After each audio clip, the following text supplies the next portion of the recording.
Hello नमस्कार सभी viewer साथियों को मेरा प्यार भरा नमस्कार। मैं नितिन गलकुरा आपका स्वागत करता हूं अपनी इस नई वीडियो में।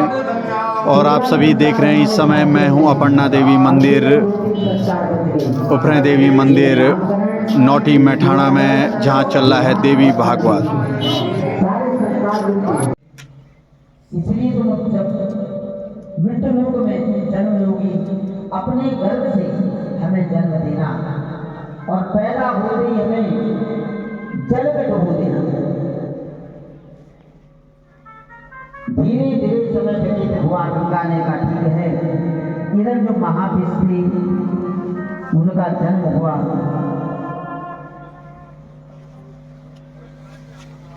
महाविष का एक राजा के यहाँ जन्म हुआ।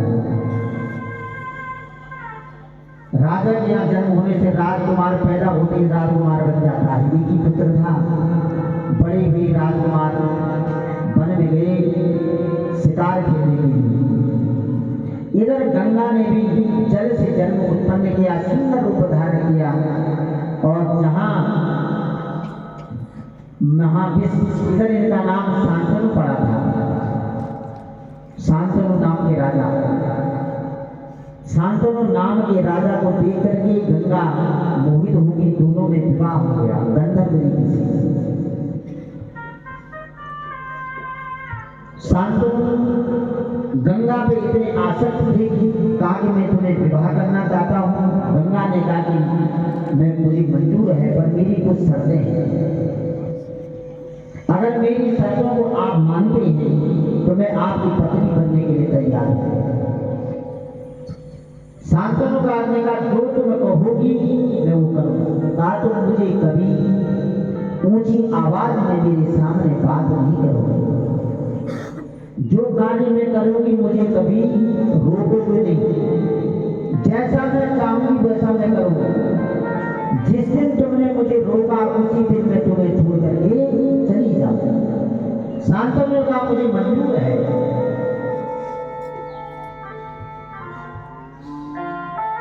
गंगा जी के रूप यौवन को देखकर के शांतनु भावपूर्ण हो गया। कहा मुझे तुम्हारी सारी बातें मंजूर है। दोनों में विवाह हो गया। धीरे धीरे समय व्यतीत होता गया। एक बाहु भादी विधाता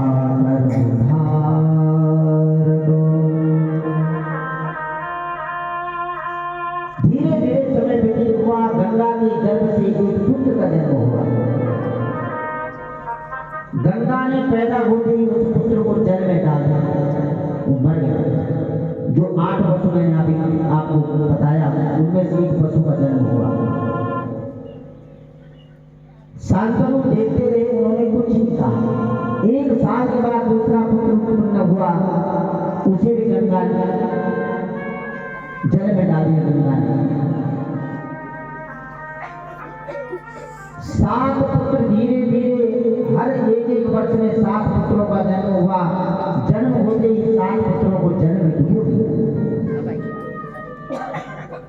अब शांतनु से रहा नहीं गया, क्योंकि शादी से पहले ही शर्त हो रही थी कि तुम मुझे कभी डांटोगे नहीं, जो मैं कहूंगी मुझे रोकोगे नहीं। शांतनु का चाहे कुछ हो जाए, अगर ऐसी प्रत्येक पुत्र को ये मारती रही तो मेरा वंश चौपट हो जाएगा। संसार मुझे क्या कहेगा। ये कैसा राजा था जो पत्नी के बस में होकर के इसकी पत्नी प्रत्येक पुत्र को मारती रही और ये राजा सब कुछ देखता रहा, कुछ भी नहीं कर पाया। समाज में आने वाली पीढ़ी मेरा नाम आदर से कभी नहीं। ये पत्नी का गुलाम था। 8वें पुत्र की तैयारी जब हुई, पुत्र पैदा हुआ 8वां, तो शांतनु ने गंगा जी के पैर पकड़ लिए। यावत् भावमहो यशो भार्यायां परमे गतः। कहे गंगा मैं तेरे चरणों में पड़ता हूँ, जो तू कहेगी मैं मानने को तैयार हूं, इस पुत्र को तू छोड़ दे, इसे तू मृत्यु के मुख में मत डाल। तू कैसी माँ है? अरे जानवर भी अपने बच्चों से प्रेम करता है और तू अपने बच्चों को पैदा होती ही मार देती है। कैसी माँ है? तेरे अंदर क्या ममता मर चुकी है?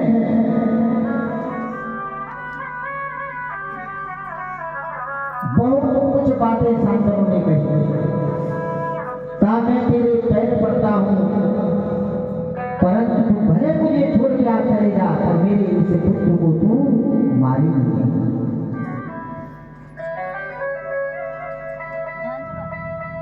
तब गंगा ने शांतनु से कहा कि देखो, तुम्हारे और मेरे बीच एक शर्त हो रही थी कि जिस दिन तुम मुझे रोकोगे मैं उसी दिन छोड़ के चले जाऊंगा। शांतनु ने कहा तो आज क्या अभी चला जा, परंतु मेरे पुत्र को छोड़ करके चला जा, मैं तुझे हाथ जोड़ता हूं। तब गंगा जी का शांतनु, मैं पूर्व जन्म की और आप भी पूर्व जन्म के महाविष थे, आपका नाम महाविष था, मैं गंगा हूं। ये 7 पुत्र मैंने जो गंगा में डूबे ये साबित थी, ये 7 पशु थी, पर ये 8वां जो पुत्र है ये मेरे नाम से जाना जाएगा। मैं इसे मारूंगी नहीं, परंतु अभी नहीं दूंगी। मैं तुम्हें छोड़ के जा रही हूं, पर इस पुत्र का मैं पालन पोषण करूंगी। बिना मां का बच्चा अनाथ हो जाता है, कौन उसे पालेगा? मैं इसका पालन पोषण करूंगी, जब ये जवान हो जाएगा तब मैं तुम्हें सौंप करके स्वयं चली जाऊंगी। त्यक्तां देहमहि धर्मं माताये महीमती दीयतां जभुक्षाः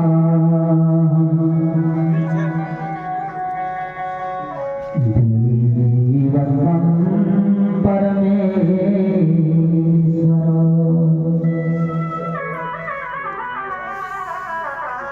कहा कि बिना मां का जो बच्चा है वो अनाथ हो जाता है, मैं इसका पालन पोषण करूंगी। जब ये बड़ा होगा, जवान होगा, तो मैं तब तुम्हें सौंप दूंगी। ऐसा ही हुआ। समय धीरे धीरे व्यतीत होता गया। जब वह बालक बड़ा हुआ, एक दिन शांतनु जंगल में शिकार खेलने के लिए गई। गंगा ने उस बालक को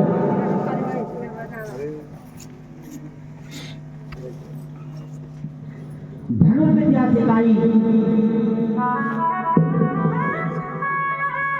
शस्त्र विद्या, शास्त्र विद्या में प्रवीण कर दिया।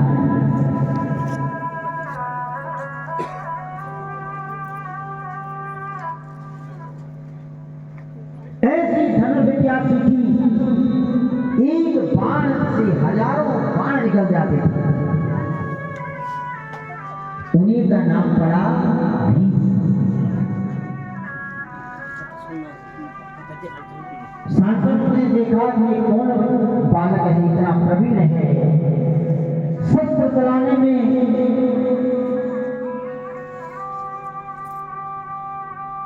देखो उस बालक के पास गई, इतने में गंगा भी आ गई। गंगा ने कहा राजन, ये आपका पुत्र है जिसे मैं आप के पास से ले आई हूं। मैं आज आपको सौंप रही हूं, परंतु संसार में ही मेरे नाम से जाना जाएगा। इसका नाम पड़ेगा गंगा पुत्र भीष्म, जो महाभारत काल में महारथी थे। गंगा पुत्र के नाम से आज से प्रसिद्ध होगा। गंगा उसी समय स्वर्ग चली गई, इधर भीष्म धीरे धीरे बड़ी हो गई। समय धीरे धीरे व्यतीत हो गया। भीष्म पितामह ने भी मां भगवती जगदम्बा की आराधना की। हे राधे राजेश्वरी, हे जगदम्बा।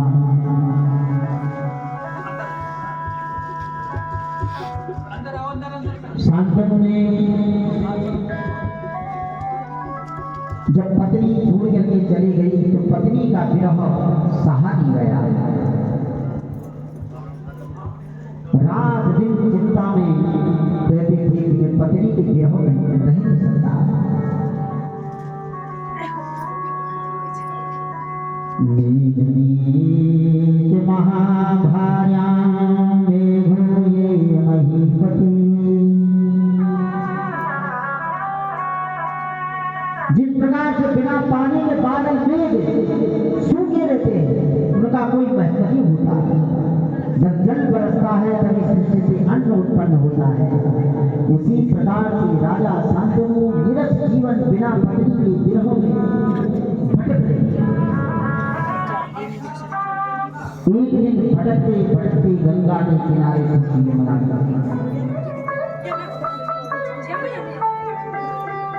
कई दूरों से उन्होंने देखी कि सुगंध आ रही है, कि सुगंध कहां से आ रही है। उस सुगंध का पीछा करते करते जब गई देखा एक सुंदर युवक जिसका शरीर यौवन से भरा हुआ है, उसके शरीर से सुगंध आ रही है। क्योंकि वेद व्यास भगवान ने कि जन्म के बाद पाराशर ऋषि ने उस मत्स्यगंधा को योजन गंगा बना दिया था। पाराशर कोई साधारण नहीं थी।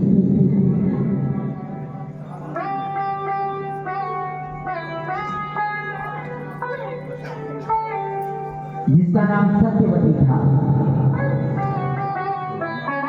उसके यौवन को देखकर ये पूछा, तुम कौन हो, किसकी पुत्री हो, तुम्हारे पिता का नाम क्या है। बुरा न मानो तो मैं तुमसे विवाह करना चाहता हूँ। मैं राजा हूँ और राजा के साथ विवाह करना कौन नहीं चाहता। हर किसी की इच्छा रहती है। कन्या वरयते रूपम माता वित्तम पिता सुतम। वीडियो देख रहे सभी जन लाइक कमेंट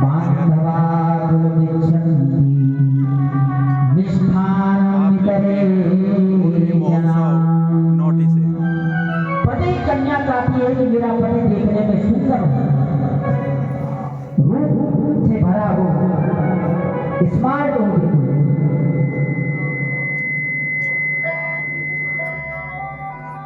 और कन्या के माता पिता माँ चाहती है कि मेरा दामाद पैसे वाला हो। कन्या वरयते रूपम माता वित्तम। माँ चाहती है कि हमारा दामाद खुद पैसे वाला हो। और पिता सुतम, पिता चाहता है कि समाज में उसका नाम हो, इज्जतदार व्यक्ति हो, सम्मानित व्यक्ति हो। और बांधवा कुलमिच्छन्ति मिष्टान्नम इतरे जना।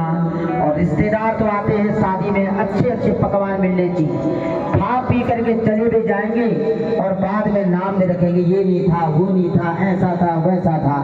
इस समाज की रीति है। 56 भोग परोसो आप, फिर भी कुछ न कुछ कमी आपका रिश्तेदार निकालेगा जरूर।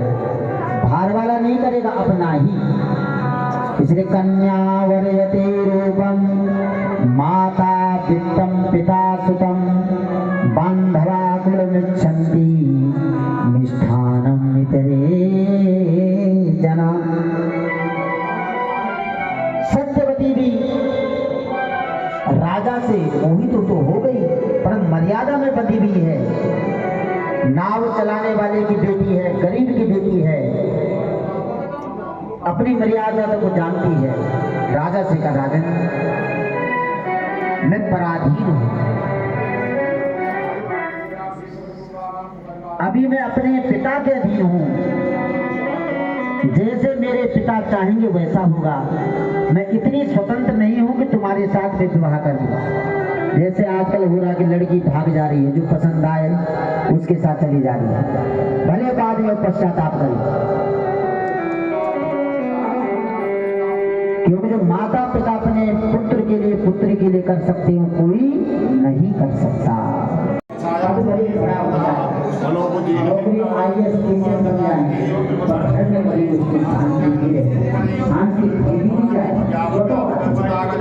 प्राणोपान तथा व्यानम उदानम समाकरान वज्रहस्ताचम गंधे च शब्दस्पर्शे च योगिनाम रजस्व में से वो नारायणी ऐसे कीर्ति जल महालक्ष्मी च धन विद्या च चक्रिणी कर्मणा श्री महालक्ष्मी भार्या जब जन्म होता है तो सूत्र लग जाता है। पंथा चोर जब पूजा कराते हैं तो पहला मंत्र क्या होता है? अपवित्र पवित्रो वा सर्वावस्थांगतोऽपि वा यः स्मरेत् पुण्डरीकाक्षः सभायां ध्यानतरः शुचि। इसका अर्थ क्या है? अपवित्र वस्तु को भी जब पवित्र कर दे, सभायां ध्यानतरः शुचि, बाहर भी और भीतर भी। भीतर